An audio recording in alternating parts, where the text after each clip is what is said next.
And also, it is an urgent cry to the Tinubu administration to address our demands immediately. Unless these demands are met, more protests will definitely follow the National Day of Survival on October 1st. As the Fearless in October protest draws nearer, the organizers have called on Nigerians to troop out in their numbers to come out and protest and demand for an end to bad governance. They have also called on the police to give them protection on that day. The police also invited some of their leaders to the police headquarters in Lagos. Also in Lagos, where they held a press conference making fresh demands from the Tinubu-led administration. Credit to Isaac Obasi, who covered the event. Here in Lagos State, our peaceful protest march will take place as follows. Date: Tuesday, 1st October 2024. That is the date. Take-off point: Ikeja under bridge. We plan to march from Ikeja under bridge on that day, round several roads and streets of Lagos State, in order to sensitize the Nigerian people who are suffering under the incubus of the anti-poor policies of the Tinubu regime. And the time for the action on October 1st is 7:30 a.m. Let me repeat myself. The date of our action is Tuesday, 1st October 2024. The takeoff point is Ikeja under bridge, and the time is 7:30 a.m. By this announcement, we are informing the Commissioner of Police, Lagos State, of our planned October action. We are also, by this means, informing the police of its obligation under Section 3, Subsection 4 of the Police Establishment Act 2020, which imposes a duty on the Nigerian police force to provide adequate security for citizens who may wish to participate in public meetings, rallies, and protests. We hereby call on the Nigerian people, progressive organizations, community groups, trade unions, student unions, youth groups, to come out massively on October 1st in peaceful protest and demonstration. The October 1st action is a warning, and also it is an urgent cry to the Tinubu administration to address our demands immediately. Unless these demands are met, more protests will definitely follow the National Day of Survival on October 1st. Here are our cardinal demands. 1. We are saying no to IMF neoliberal policies.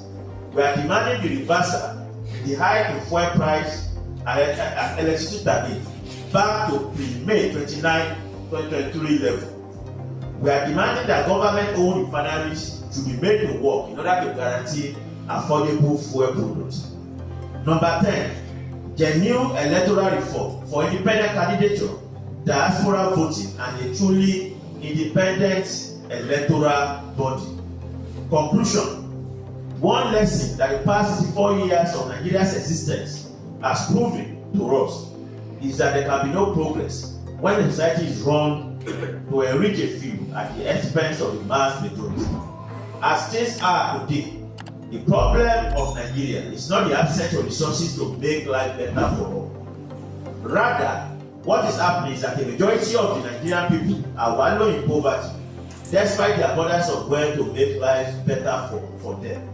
At the moment, over 80% of Nigeria's wealth has been stolen by just 1% of the population, thereby subjecting the vast majority of the population to a life of toil and suffering.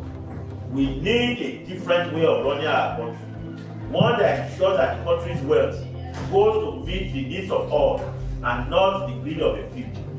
This is our definition of good governance.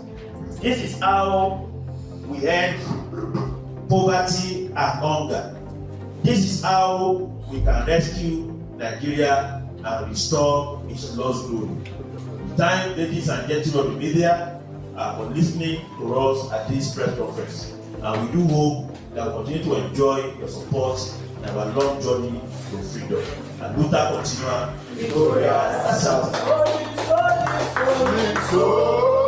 Solidarity forever. Solidarity forever. So if our white man can go to that to say that, why should protesters